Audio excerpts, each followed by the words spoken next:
Coming up, a member of the House Judiciary Committee, Democratic Congressman Hank Johnson of Georgia, joins us now. And Congressman, you actually were an impeachment manager back in 2010 during the impeachment trial of a federal judge down in Louisiana. My understanding is you worked with Adam Schiff on that impeachment.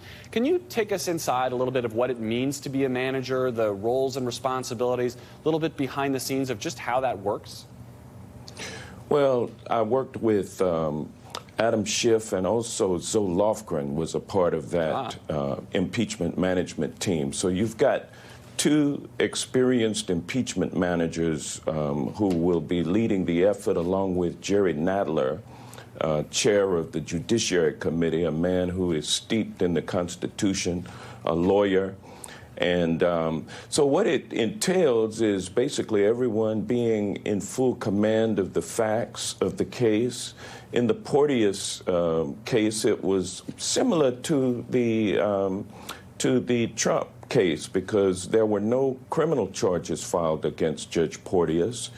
And Judge Porteous argued that the offenses that he was alleged to have, or that he was convicted of committing, which had to do with financial improprieties as a judge, financial misconduct, he argued that those issues did not rise to the level of impeachable offenses. So pretty similar to the same argument that Mr. Trump is making and his attorneys. It's one thing to remove a judge. It's another thing to remove the President of the United States, though. Well, the Senate has already seen fit to remove, to convict and remove a sitting judge for offenses that were not crimes. That he was not charged with crimes, so the precedent is there.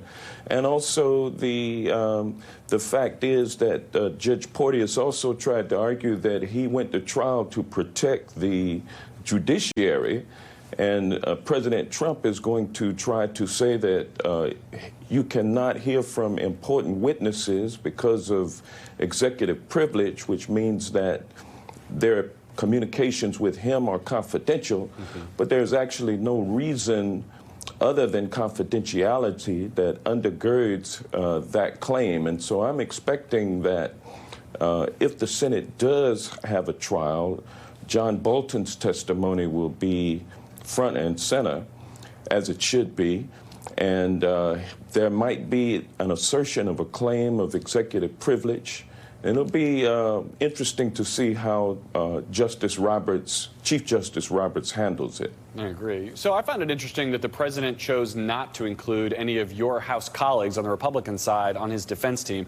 Obviously, you saw the way that House Republicans defended the president in your hearings. You tangled with Matt Gaetz in a fairly memorable exchange there. Do you expect a more serious legal defense in the Senate trial than what we saw in the House?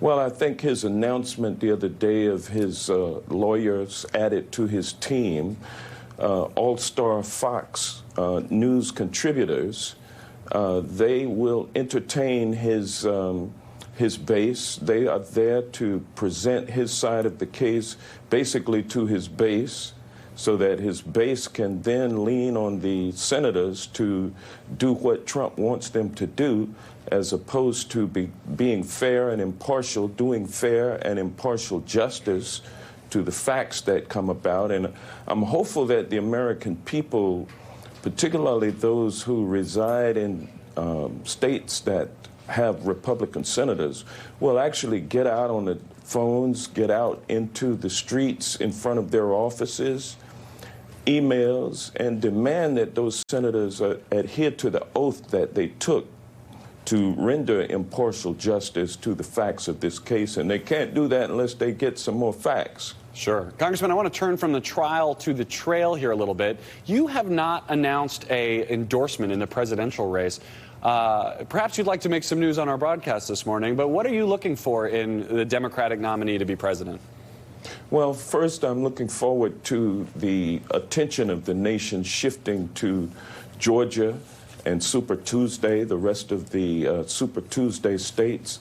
I'm looking forward to the candidates who remain in the race visiting the 4th District of Georgia, talking to the citizens who are Democrats and who they seek support from.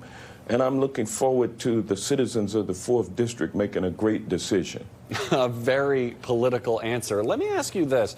The former Vice President Joe Biden has, I think, 11 endorsements from Congressional Black Caucus members. Ever since Senators Harris and Booker dropped out, I don't think there's another candidate left in the field who has more than one. Why is the former Vice President so strong in the African-American community? Well, first of all, people don't have to worry about where Joe Biden is coming from. They know that he's a kind, honest, and decent individual. They know that he's a public servant who serves the people. They know that he understands the niceties of domestic affairs. They understand that he is well steeped in foreign affairs and national security. And they understand that the nation does need a steady hand to come in and pick up the pieces from the debacle that is the Donald Trump presidency. Congressman Hank Johnson tipping your endorsement cards ever so slightly this morning. Thank you for coming on with us.